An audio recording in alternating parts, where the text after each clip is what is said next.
بلقیس نے اپنے بھائی کو تسلی دی، پھر دونوں اپنے قدرتی روپ میں آ گئے اور اوپر سے فرینڈ والا کام کرنے لگے۔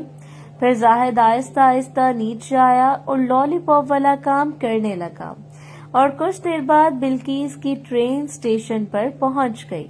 بلقیس نے کہا، بھائی میں نے سوچا ہے کہ میں 1 مہینہ امی کے ساتھ ان کے کمرے میں رہ لوں۔ امی کے کمرے میں؟ مگر کیوں؟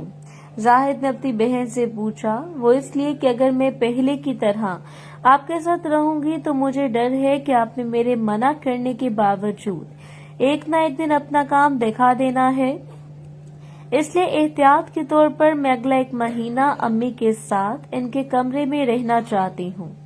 بلقیس نے کھل کر اپنے دل کی بات اپنے بھائی سے کر دی۔ میرا دل تو نہیں مانتا، لیکن تم یہی چاہتی ہو تو ٹھیک ہے۔ اپنی بہن کی بات سن کر زاہد کے ذہن میں اثر کر گئی اور اس لیے نہ چاہتے ہوئے بھی اس نے بلقیس کی بات مان لی۔ پھر اسی رات بلقیس اپنے کچھ لباس اور سامان لے کر اپنی امی کے کمرے میں چلے گئی۔ ویسے تو کہتے ہیں اپنے شوہر کی جدائی میں رات کے وقت ایک عورت کو اس کا اپنا بستر کاٹنے کو دوڑتا ہے، اور اپنے شوہر کے بغیر ایک عورت کس طرح کروٹ بدل بدل کر اپنی رات بسر کرتی ہے، یہ بات صرف ایک عورت ہی جان سکتی ہے۔ مگر اپنی بہن بلقیس کے بغیر زاہد کو اپنا بستر سونا سونا لگ رہا تھا۔ زاہد یہ بات بخوبی جانتا تھا کہ اپنی بہن کے بنا 1 مہینہ گزارنا اس کے لیے ایک مشکل نہیں بلکہ ایک ناممکن بات تھی، مگر اسے اپنے بچے کی خاطر ڈاکٹر کی بات مانتے ہوئے یہ کڑوا گھونٹ بھرنا ہی تھا۔ اس دوران 3 دن گزر گئے اور 3 دنوں کے دوران زاہد اور بلقیس الگ الگ کمروں میں ہی سوتے رہے۔ ان 3 دنوں کے دوران زاہد ایک دفعہ بلقیس سے لالی پاپ والا کام کرنے کا کہا، مگر وہ نہ مانے کیونکہ بلقیس کو ڈر تھا کہ اگر ایک دفعہ اس نے اپنے بھائی کی بات مان لی تو پھر زاہد خود اس کے لیے بھی اپنے آپ کو روکنا مشکل ہو جائے گا۔ اس لیے بلقیس نے بار بار اپنے بھائی زاہد کو نہ کر دی۔ اس دوران زاہد نے ایک آدھ بار سوچا کہ کاش اگر نیلوفر پاکستان میں ہوتی تو شاید وہ بلقیس سے کیا ہوا اپنے وعدے کو توڑ کر نیلوفر سے اپنا کام کر لیتا، مگر نیلوفر کی غیر موجودگی میں اس کے پاس ایک ہی حل رہ گیا تھا کہ وہ اپنے ایریا میں کسی کے پاس جا کر اپنی ضرورت پوری کرے۔ لیکن نیلوفر اور پھر اپنی ہی بہن کے بعد زاہد کو اب کسی میں بھی دلچسپی نہیں رہی تھی، اس لیے اب اس کے پاس صبر کے سوائے کوئی چارہ نہیں تھا۔ اپنی بہن سے کنارہ کشی کرنے کے 4تھے دن جب زاہد اپنے کمرے میں کھڑا پولیس اسٹیشن جانے کے لیے تیار ہو رہا تھا تو اتنے میں بلقیس اس کے کمرے میں داخل ہوئی اور بولی، آجا واپسی پر میرے لیے بازار سے کچھ چیزیں تو لیتے آنا۔ بھائی اچھا مجھے فون پر بتا دینا کیا لانا ہے، میں واپسی پر لیتا آؤں گا۔ زاہد جلدی میں تھا اس لیے اس نے بلقیس کو فوراً جواب دیا، میں نے چیزیں پیپر پر لکھ دی ہیں، آپ لیتے آنا پلیز۔ بلقیس نے جب دیکھا کہ زاہد اس کی بات پر غور نہیں کر رہا ہے تو اس نے ایک پیپر جلدی سے اپنے بھائی کے شرٹ کی پاکٹ میں رکھتے ہوئے کہا، ساتھ ہی دونوں بہن بھائی ایک صحیح میاں بیوی کی طرح ایک دوسرے کے ساتھ لگے۔ اسی شام جب زاہد پولیس اسٹیشن سے گھر جانے کے لیے نکلا تو اس کے فون کی بیل بجی۔ ہیلو، زاہد نے اپنے موٹر سائیکل پر بیٹھ کر فون کو آن کیا۔ بیٹا تم کدھر ہو اس وقت؟ دوسری طرف سے زاہد کی امی رضیہ بی بی کی آواز آئی، امی میں تھانے سے نکل کر گھر آ رہا ہوں۔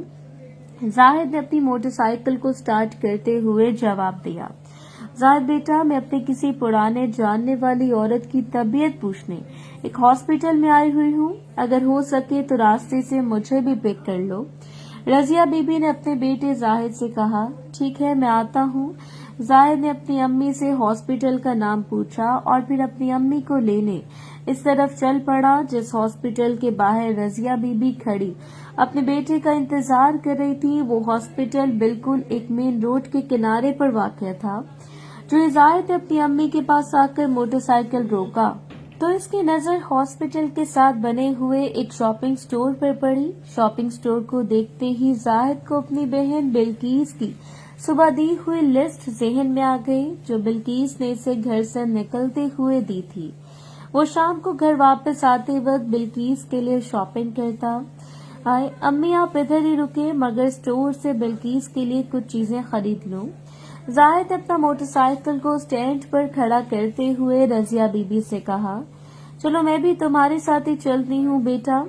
رضیہ بی بی نے جواب دیا اور اپنے بیٹے کے ساتھ ساتھ چلتی سٹور میں آ گئی۔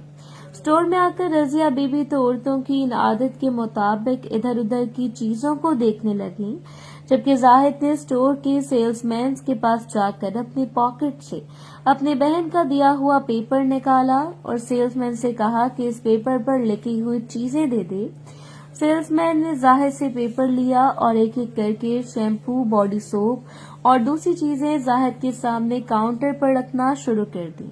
جو ہی سیلز مین نے یہ سب چیزیں زاہد کے سامنے رکھی تو ایک اور کسٹمر نے سیلز مین کو اپنی طرف بلایا، جس پر وہ سیلز مین زاہد سے 1 منٹ میں واپس آنے کا کہہ کر دوسرے کسٹمر کی طرف چلا گیا۔ اف، بلقیس نے بھی یہ مجھ سے آج اس وقت منگوانی تھی جب امی میرے ساتھ ہیں۔ آج اپنی امی کی موجودگی میں نہ جانے کیوں زاہد کو شرم سی محسوس ہونے لگی تھی اور وہ دل ہی دل میں یہ دعا مانگنے لگا کہ کہیں سیلز مین کے واپس آنے تک اس کی امی اس کی طرف نہ جائیں۔ مگر آج شاید زاہد کی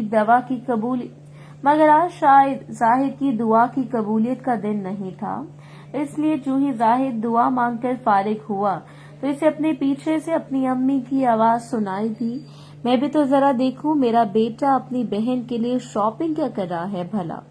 اف، لو جی، امی بھی آ ہی گئی ہیں۔ اپنی امی کی آواز سن کر زاہد نے اپنے دل میں سوچا اور اس کا دل شرم کے مارے تیزی سے دھک دھک کرنے لگا۔ حالانکہ زاہد اپنی امی کی رضامندی سے اپنی بہن کو اپنی بیوی بنا چکا تھا، بلکہ اس کی امی نے ہی تو اسے اپنی بہن کے بچے کا باپ بننے کی خوشخبری بھی سنائی تھی، مگر اس کے باوجود اب اپنی امی کے سامنے اپنی بہن کا سامان لیتے وقت زاہد کو شرم سے پسینہ آنے لگا تھا۔ پھر زاہد کے نہ چاہتے ہوئے بھی اس کی امی کی نظر کاؤنٹر پر رکھی ہوئی بلقیس کی چیزوں پر پڑی۔ اچھا، تو میرا بیٹا میری بہو کے نہانے دھونے کی چیزیں خرید رہا ہے۔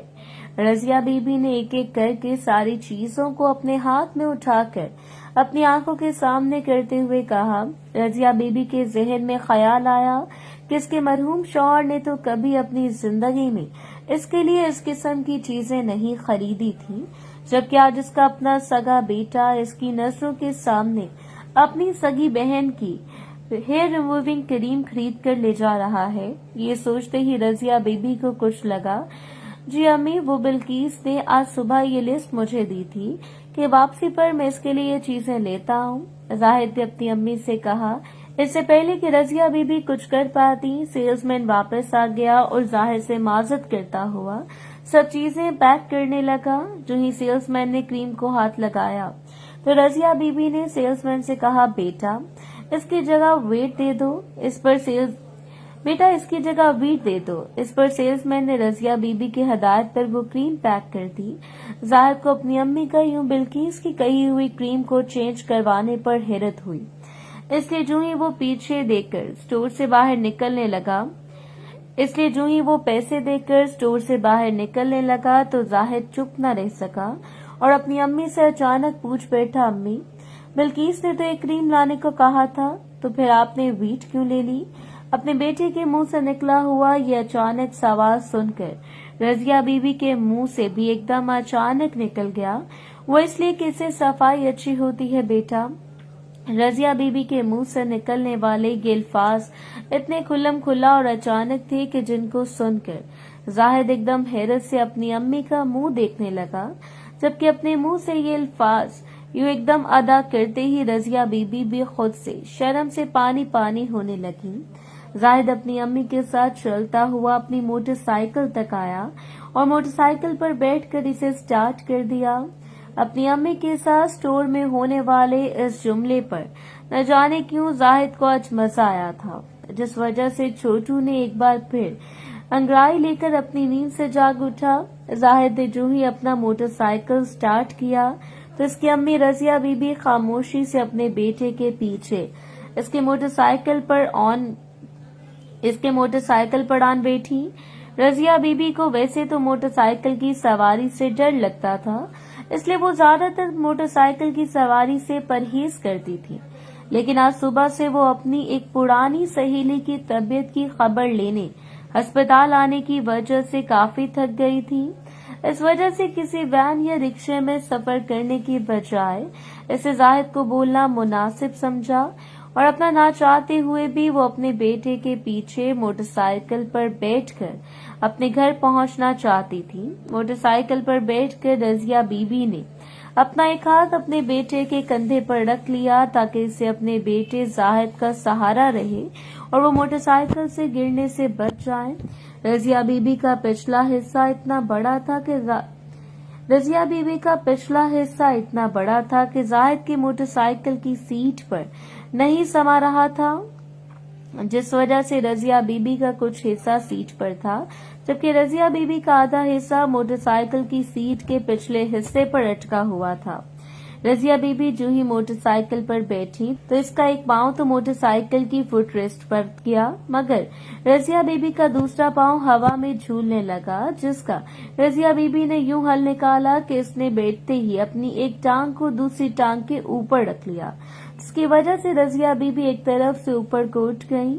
زاہد اور اس کی امی موٹر سائیکل پر بیٹھ کے ابھی کچھ دور ہی گئے تھے کہ موٹر سائیکل کا ٹائر روڈ پر موجود ایک خداری گڈھے میں سے ہو کر گزرا، جس وجہ سے موٹر کو تو جمپ لگا تو رضیہ بی بی کی ٹانگیں آپس میں رگڑ کھا گئی۔ اس جمپ سے اور رضیہ بی بی کے آپس میں رگڑ گئی، اس وجہ سے رضیہ بی بی میں کھچاؤ آیا۔ محترم ناظرین اور سامعین، اس کہانی کا باقی حصہ اگلی آنے والی ویڈیوز میں پیش کیا جائے گا۔ اگر آپ کو ویڈیو اچھی لگی تو ویڈیو کو لائک اور ہمارے چینل کو سبسکرائب ضرور کریں۔ شکریہ۔